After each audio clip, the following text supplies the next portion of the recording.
ETF index mutual funds నేర్చుకుని stock మార్కెట్లో రాణించాలనుకుంటున్నారా? వెంటనే ఈ నెంబర్కి కాల్ చేయండి.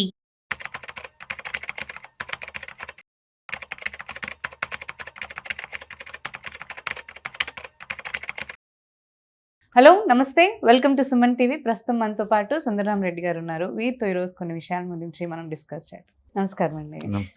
సో మనకి ట్రంప్ వచ్చిన తర్వాత చాలా చేంజెస్ అయితే జరిగాయి. అందులో మేజర్ చేంజెస్ ఏంటంటే టాక్సేషన్స్ అందరి మీద.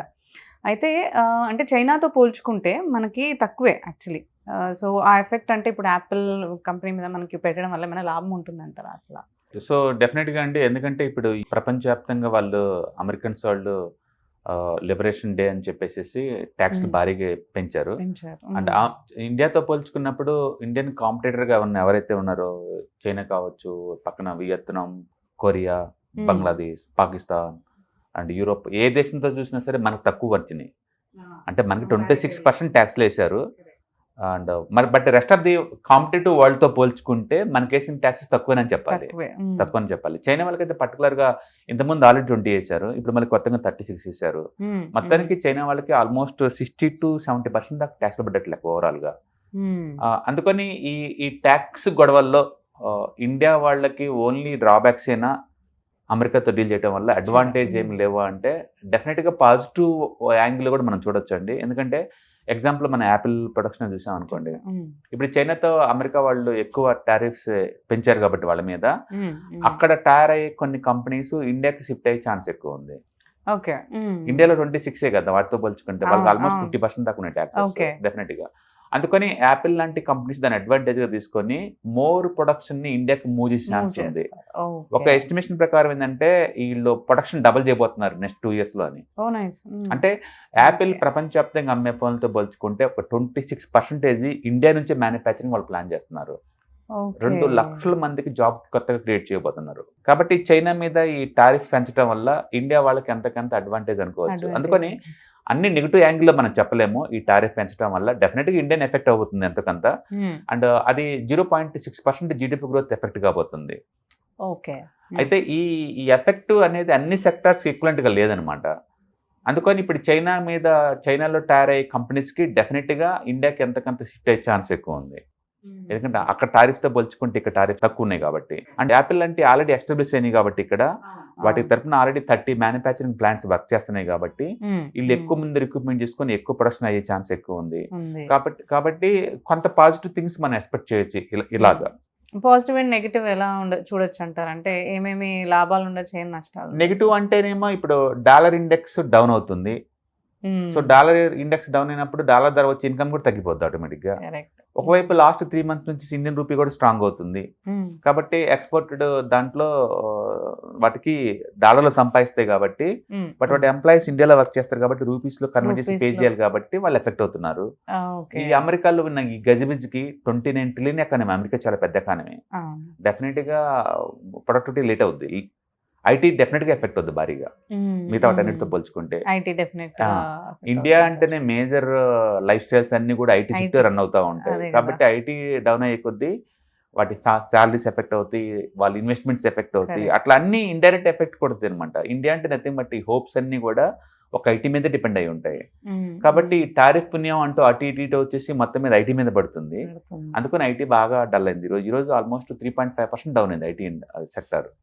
సింగిల్ టెక్ బిగ్గెస్ట్ లూజర్ అనమాట. నెక్స్ట్ ఆటోమొబైల్ అనమాట. కాబట్టి నెగిటివ్ సైడ్ కొన్ని ఉన్నాయి.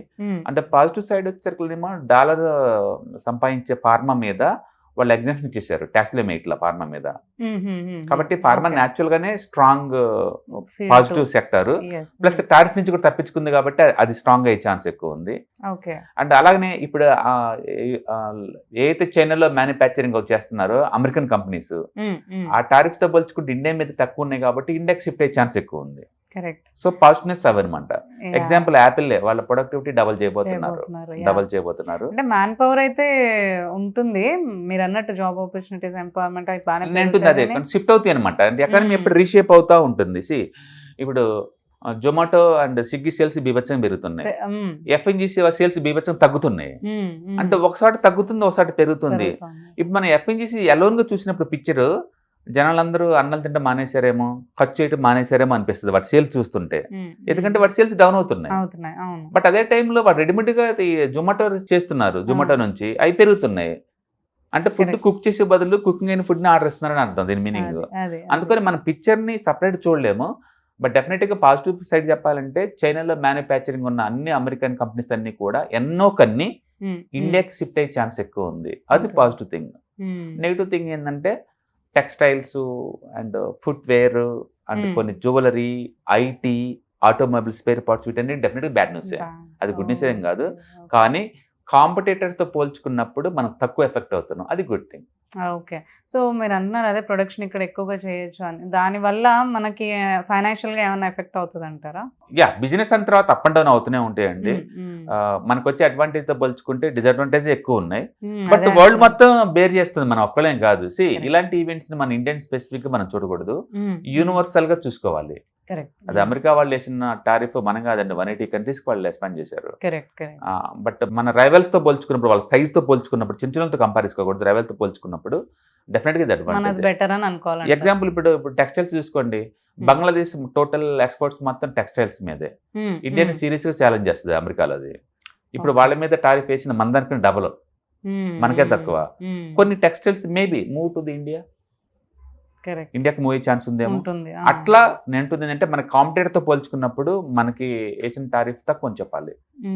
కొన్ని అసలు లేవు కూడా, లైక్ గల్ఫ్ కంట్రీస్ అన్నింటిలో 10% టారిఫే ఉన్నాయి, ఎందుకంటే వాళ్ళు అమెరికాకి వేసే టారిఫ్ కూడా 10 కాబట్టి. సో కాబట్టి అన్ని సెక్టర్స్కి ఈక్వలెంట్ ఎఫెక్ట్ అవ్వదు, కానీ కొన్ని సివియర్గా కొన్ని లెస్ ఎఫెక్ట్ అవుతాయి. బట్ యాపిల్ లాంటి వాటికైతే ఇది అడ్వాంటేజ్గా మారి మోర్ ప్రొడక్టివిటీ ఇండియా నుంచి బీన్ అయ్యే ఛాన్స్ ఎక్కువ ఉంది.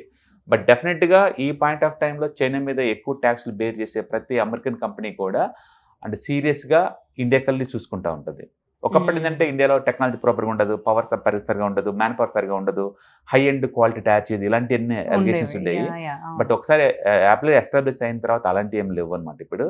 కాబట్టి యాపిల్ ప్రొడక్టివిటీని 26% గ్లోబల్ ప్రొడక్టివిటీ మీద ఫోకస్ చేస్తున్నారు. కాబట్టి double productivity and man power 2 లక్షల మంది జాబ్ క్రియేట్ చేయబోతున్నాయి. ఇలాంటి పాజిటివ్ థింగ్స్ కూడా మనం ఎక్స్పెక్ట్ చేయొచ్చు ఈ ట్రంప్ పుణ్యం అంటూ. హలో ఫ్రెండ్స్, ఫైనాన్షియల్ ఫ్రీడమ్ మీద వెబినార్ జరగబోతుంది. ఇది డైలీ 3 hours ఉంటుంది, 3 days ప్రోగ్రామ్. దీంట్లో మీకు ఫైనాన్షియల్ ఫ్రీడమ్ ఎలా సాధించవచ్చు via with ETFs, index funds, mutual funds ద్వారా డీటెయిల్ గా ప్రాక్టికల్ వేలో మీకు ఎక్స్ప్లెయిన్ చేయబడుతుంది. అండ్ దీంట్లో ఎన్ని డౌట్స్ ఉన్నా సరే ఇమీడియట్ గా వెబినార్ లోనే ఎక్స్ప్లెనేషన్ చెప్తారు. అండ్ అలాగే మ్యూచువల్ ఫండ్స్ ఎగ్జామ్స్ ఎవరైనా రాద్దాం అనుకున్నా సరే, మ్యూచువల్ ఫండ్ డిస్ట్రిబ్యూటర్ గా మీరు సెటిల్ అవ్వాలన్నా సరే ఎలా చేయొచ్చు, వాటికి సంబంధించిన డీటెయిల్ ఎడ్యుకేషనల్ వివరాలు మొత్తం కూడా ఈ ప్రోగ్రామ్ లో డీటెయిల్ గా చెప్పబడుతుంది. కాబట్టి ఎవరైనా సరే ఈ వాలటిలిటీ ఉన్న ఈ స్టాక్ మార్కెట్ లో స్టేబుల్ గా ఉండి అండ్ మంచి returns via with ETFs, index funds, mutual fund ద్వారా ఎలా సంపాదించవచ్చు, ఎందుకు ఇవి ఇంపార్టెంట్, ఫైనాన్స్ ఫ్రీడమ్ కి ఎలా ఉపయోగపడతాయో ఇవన్నీ కూడా డీటెయిల్ గా ఎక్స్ప్లెయిన్ చేయబడుతుంది. కాబట్టి ఎవరైనా ఇంట్రెస్ట్ ఉన్న పార్టిసిపెంట్స్ అందరూ కూడా ఈ అవకాశాన్ని వినియోగించవలసిందిగా కోరుతున్నాను. Thank you.